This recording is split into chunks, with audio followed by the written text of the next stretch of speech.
حضرت امام غزالی رحمۃ اللہ علیہ کی کتاب احیاء العلوم، اس میں درود پاک کی فضیلت کے حوالے سے ایک بہت ہی خوبصورت واقعہ،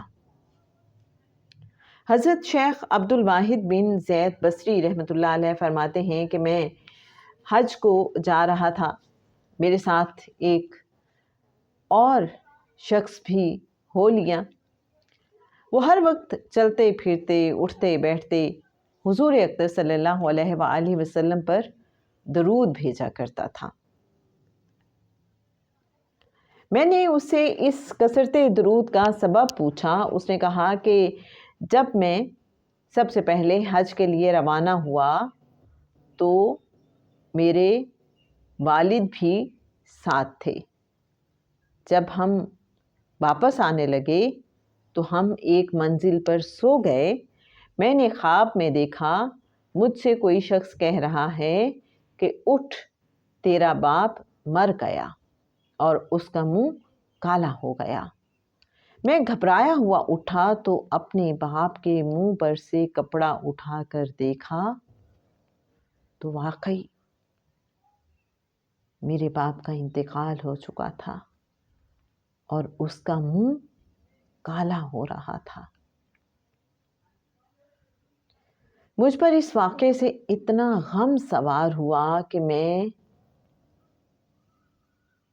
اس کی وجہ سے بہت ہی مرعوب ہو رہا تھا۔ اتنے میں میری آنکھ لگ گئی۔ میں نے دوبارہ خواب میں دیکھا کہ میرے باپ کے سر پر 4 حبشی کالے چہرے والے، جن کے ہاتھ میں لوہے کے بڑے بڑے ڈنڈے تھے، مسلط ہیں۔ اتنے میں ایک بزرگ نہایت حسین اور اتنے حسین کہ ان کے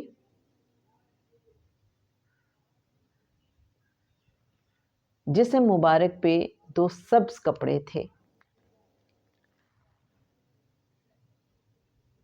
انہوں نے ان حبشیوں کو ہٹا دیا اور اپنے دستے مبارک کو میرے باپ کے منہ پر پھیرا اور مجھ سے فرمایا کہ اٹھ، اللہ نے تیرے باپ کے چہرے کو سفید کر دیا ہے۔ میں نے کہا، میرے باپ اور میری ماں آپ پر قربان ہوں، آپ کون ہیں؟ ان بزرگ نے فرمایا، وہ جو حسین بزرگ تھے جنہوں نے 2 سبز کپڑے پہنے ہوئے تھے، فرماتے ہیں کہ میرا نام محمد ہے صلی اللہ علیہ وآلہ وسلم۔ تو یہ جو واقعہ بیان فرما رہے ہیں حضرت شیخ عبد الواحد بن زید بصری، اور جنہوں نے دیکھا تھا کہ ان کے ساتھ ایک شخص ہے کہ جو ہر وقت بس درود پاک پڑھتا رہتا ہے،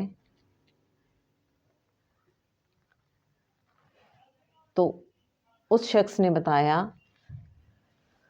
کہ میں اس لیے ہر وقت درود پاک پڑھتا رہتا ہوں کیونکہ یہ واقعہ ہمارے ساتھ پیش آیا تھا، اور میں نے درود پاک کی فضیلت اور برکت اپنی آنکھوں سے دیکھی ہے، اپنے والد کے ریفرنس سے۔ اس لیے میں نے اس واقعے کے بعد کبھی بھی درود پاک پڑھنا نہیں چھوڑا۔ تو میرے اچھے ناظرین، آپ یہ دیکھیے کہ پھر جو درود پاک پڑھتے ہیں ان کی زندگی میں یقیناً کوئی غم نہیں رہتا، کیونکہ آقا صلی اللہ علیہ وآلہ وسلم کی نگاہ کرم میں رہتے ہیں، وہ لوگ توجہ میں رہتے ہیں، اور جو توجہ میں رہتے ہوں، جو نگاہ کرم میں رہتے ہوں، پھر کیسے ہو سکتا ہے کہ کوئی غم رہ جائے؟ پھر تسلی اور دلاسا تو وہاں سے مل ہی جاتا ہے۔ بس دھیان ادھر کرنے کی ضرورت ہے، محسوس کرنے کی بات ہے سب۔ اللہم صلی علی محمدین النبی الامی وعلی آلہ وصحبہ وبارک وسلم۔